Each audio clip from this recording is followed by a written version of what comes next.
If you weren't the CEO's daughter, I wouldn't date you. Such a plain girl like you. He said that and drenched my head in beer. His abusive words wouldn't stop. Maybe he had too much to drink.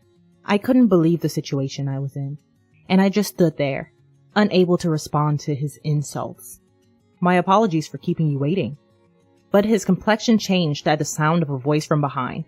Without turning around, I got into the car as suggested. My name is Lydia. As the daughter of a company CEO, I've been treated like a delicate object since I was a kid. I was tired of adults changing their attitudes when they saw my father's presence behind me. Being a quiet child who preferred being alone. As I grew up, I began trying to blend in with the atmosphere around me. I suppressed myself, trying to remain inconspicuous. Even the friends I made through such efforts would distance themselves from me once they learned about my father's job. I used to resent my father's profession, but my perspective changed when I entered a university and started studying business. Through university lectures, I began to understand the difficulty of achieving long-term stable performance like my father. I started to take an interest in my father's company. Hearing about my father's passions and thoughts about the company, my interest grew, and I deepened my learning. You've been getting good grades in school, and it seems like you have a decent knack for business too. So I guess it wouldn't be a bad idea to let you run the company someday, my father says. If that's the case, I thought, I would like to create a company culture where the distance between employees is closed and everything can be discussed openly.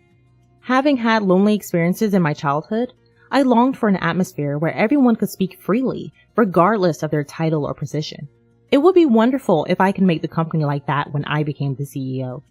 The evening downtown area is bustling with various people. I check that the clock hand is pointing at 6:50, and I breathe a sigh of relief. I always wanted to arrive before Cooper for our meetups. I take out a small mirror and fix my bangs.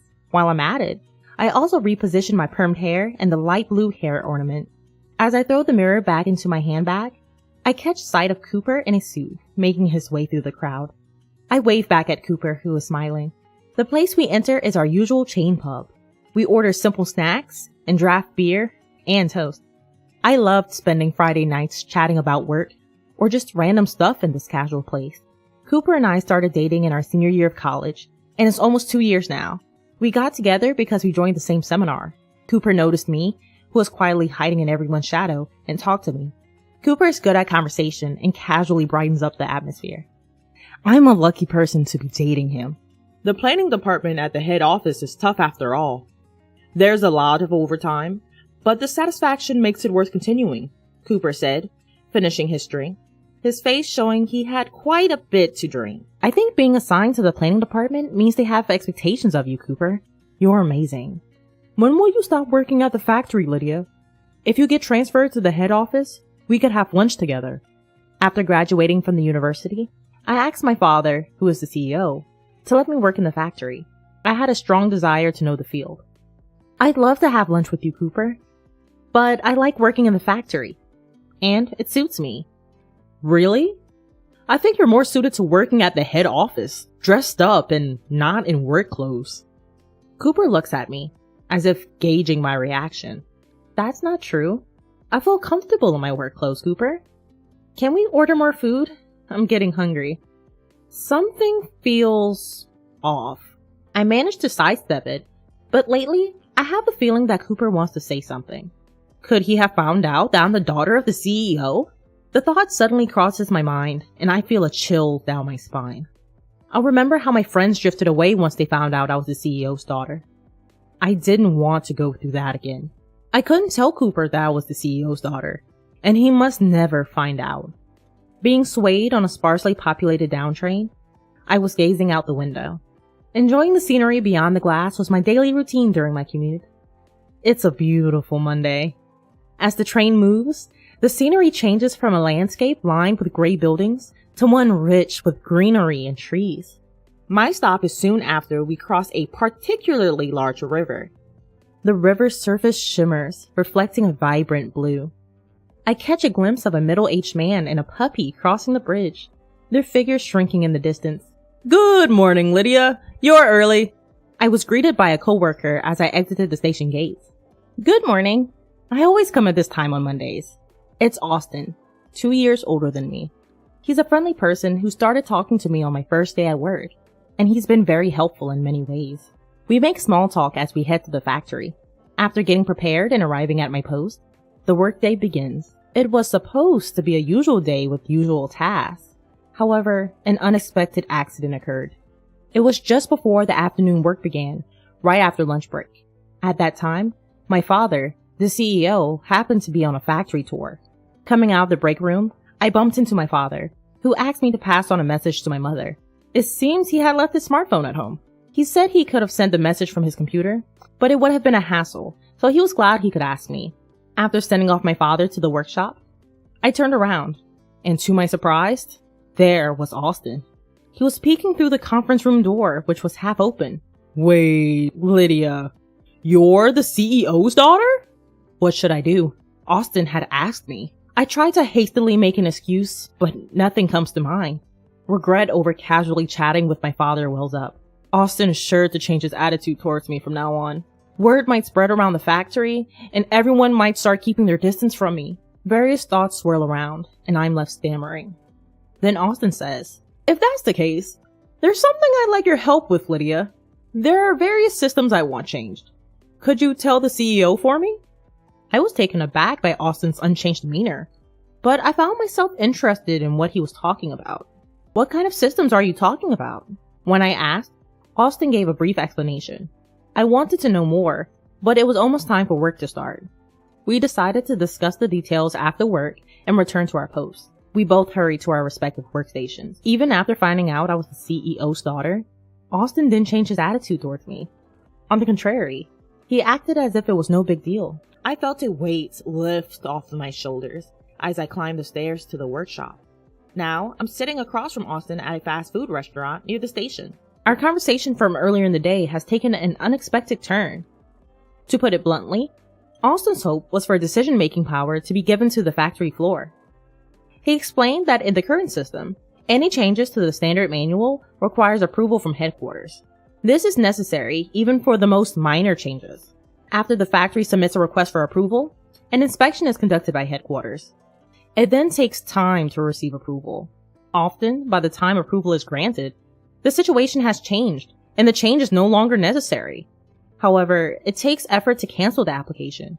While finishing his double cheeseburger, Austin said, "So, Lydia, I was thinking of asking the CEO, but that's impossible, right? Still, I can't help but wonder if there's something we could do." I was hesitant. I wasn't sure if this was something I could ask my father. Well, asking the CEO might be difficult, but it does seem like the situation should be changed. Right? You think so too? "Let's take action. Let's document all past incidents and submit them. We can express our hopes and have them considered at headquarters." I wonder if it will work. Seeing Austin's uncertainty, I start trying to persuade him. "Let's just give it our best shot." "Well, nothing's gonna change if we just sit here talking about it." Starting the next day, we involved our superiors and began gathering information from around the factory. It was tough to juggle with our daily tasks, but our diligent efforts paid off, and we finished the document several months later. We entrusted it to our superiors to match the timing of a general meeting at headquarters, and took a sigh of relief. While I was drinking a canned drink and taking a break, a colleague came up to me. "I heard you finished the document. Good job!" Since we had gone around all the departments in the factory gathering information, everyone knew what was going on. We finally finished. I hope this brings about change. "I'm sure it will be fine, but I was surprised by your initiative, Lydia. You really do have the CEO's blood in you." "Wait, how do you know about that?" "Sorry, I heard it from Austin. I was curious about why you were taking action." "Don't worry, I'm the only one who knows." "Is that so?" Although I felt a bit complicated, I thought my colleague was telling the truth. "It'd be great if you became the CEO, Lydia. You're very diligent and hardworking, and you really went above and beyond for the factory this time." I could never be the CEO. When I laughed it off, my colleague laughed along, saying, "I guess so." This person, with laughter lines appearing at the corner of his eyes, is a veteran who has been working at the factory for more than 20 years. He, like Austin, treated me with a consistent demeanor, a constant calmness and brightness that never changed. Several months later, our superior returned from the general meeting and loudly called everyone to gather. "What's going on?" the employees who gathered asked. "The authority at the site has been partially changed." Hearing these words, the employees began to murmur. I instinctively looked for Austin. Then, on the outskirts of the crowd, he noticed my gaze and responded with a triumphant pose. Although not all of our wishes were granted, it seemed fair to say that nearly half of them were. That day, everyone took turns congratulating me, and I felt very happy. Filled with a sense of achievement and even more motivation, I am enjoying fulfilling days. Then, one day, I was called to headquarters by my father. Wondering why he called me out of the blue, I leave my afternoon work behind and head to the headquarters. Once I enter the CEO's office, my father praises my recent accomplishments. Though I didn't mention anything to him, he seemed to have looked into the situation. Apparently, this incident significantly boosted the company's numbers, and after my father had a good laugh, he made a serious face and said to me, "Lydia, you have a sense for management and vitality. How about you start taking over the role of CEO in earnest?" Hearing my father's words, I thought that I wanted to give it a try. A workplace where employees are vibrant because their opinions are heard and improvements are made. If I become CEO, I can move things on a larger scale. I can make it as comfortable as possible to work. But with that, the responsibility also becomes heavier. I might have almost made up my mind, but I asked him to let me think about it and went home that day. I questioned myself alone in my room. Can I really do it? Can I fulfill this responsibility? I had trouble falling asleep that night, and the next morning, despite the lack of sleep, I visited my father at the headquarters with a clear mind. About our conversation yesterday, I would like to take on the role. I appreciate your trust in me. I bowed deeply. My father said, "That's great. Thank you," and started talking about the future schedule. "What? Lydia's gonna be the CEO?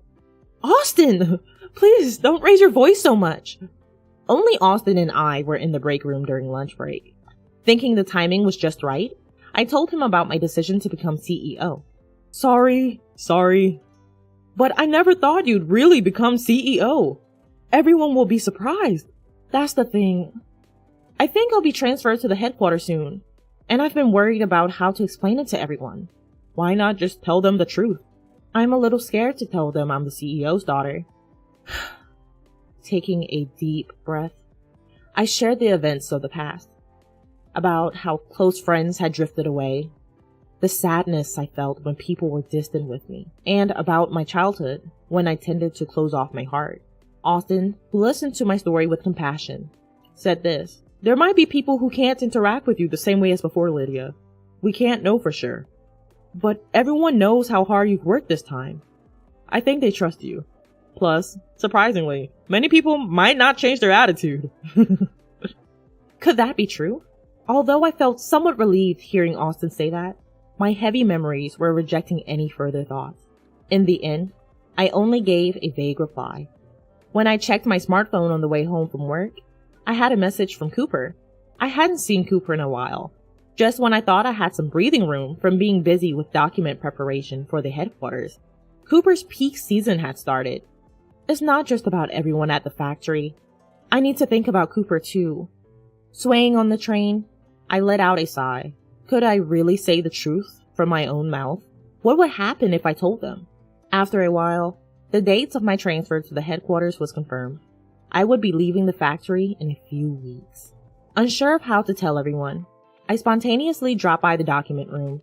In the dusty room where various documents were stored, I opened a cardboard box near the entrance and pulled out a thick bundle tied with a black string.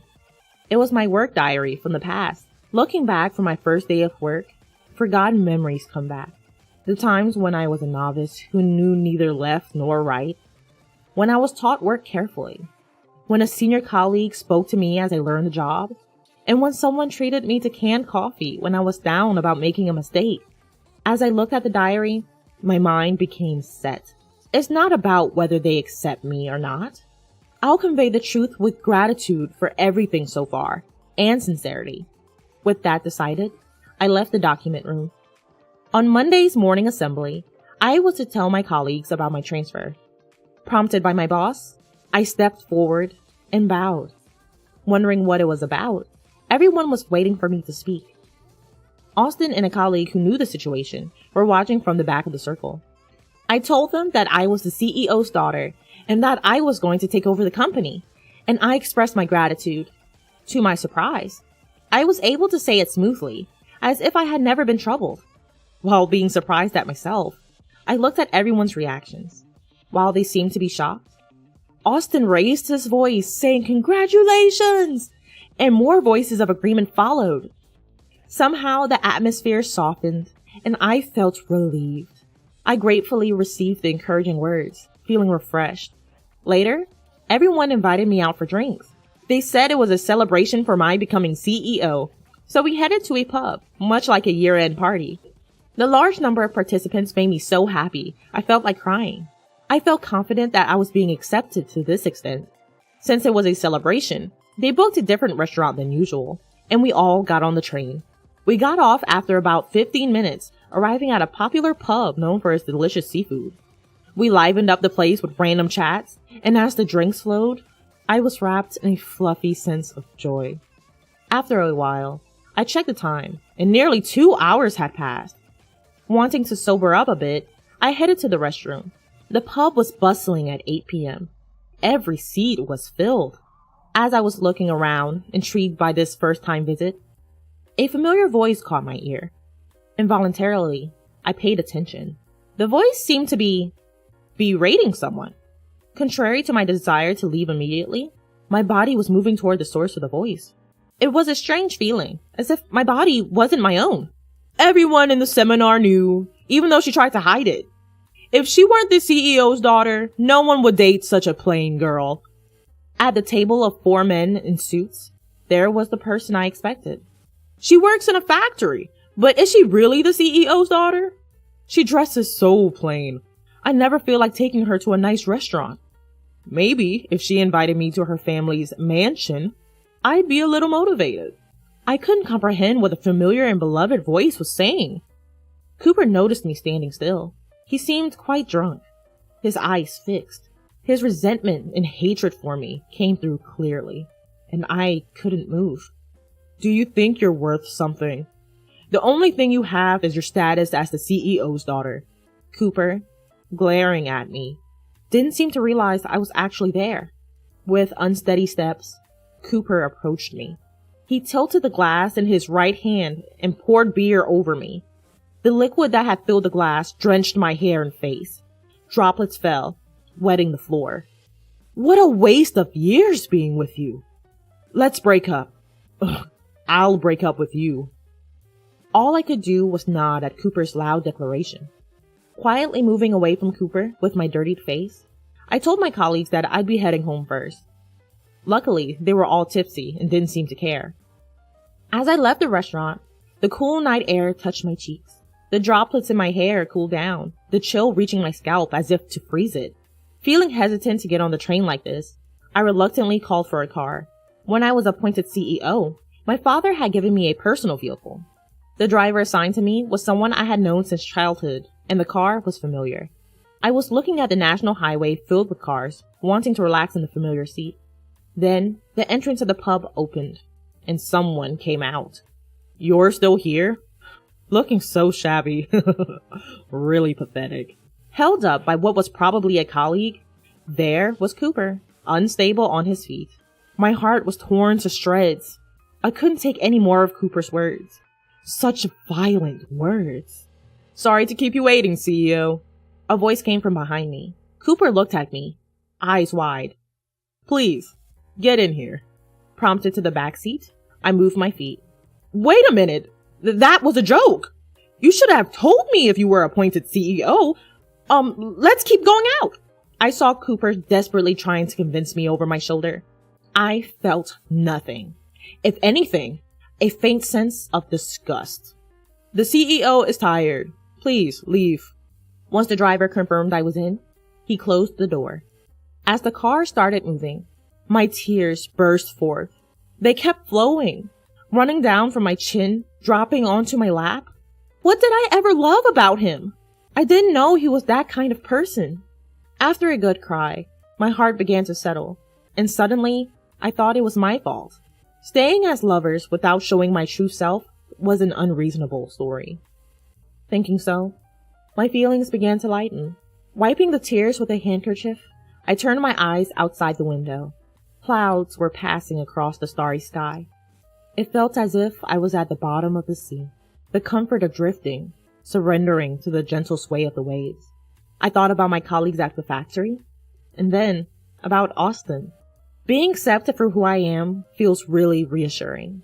Rubbing my swollen eyes from crying too much, I fell asleep, just like that.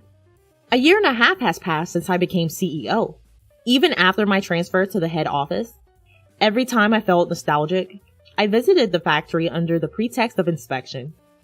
Today, too, I'm visiting with some gifts. It's just like you, Lydia, to say it's tough, but carry on without a problem. I'm impressed. That's not true. I'm always being supported. Spreading out the snacks I brought, I felt a smile spreading across my face. Even after becoming CEO, my colleagues at the factory still call me Lydia. It feels like I've come home. As I was basking in happiness, Austin started a conversation. By the way, what should we do about our honeymoon? Suddenly, he brought up something personal, and I looked around in surprise. The colleagues I was chatting with earlier seemed to have returned to their workstations. Be careful! We haven't announced it yet. After my transfer, we became even closer from frequent visits to the factory, started dating, and finally got engaged last month. It's okay. I checked and no one's around. Where do you want to go? Do you prefer overseas? I'd like to go to the sea. My mouth moved before I could think. Why was that? I had always thought that if I were to go with Austin, I'd want to go to the sea. If it's the sea, an island might be nice too. I'll look it up. Austin laughed as I said, I'm looking forward to it.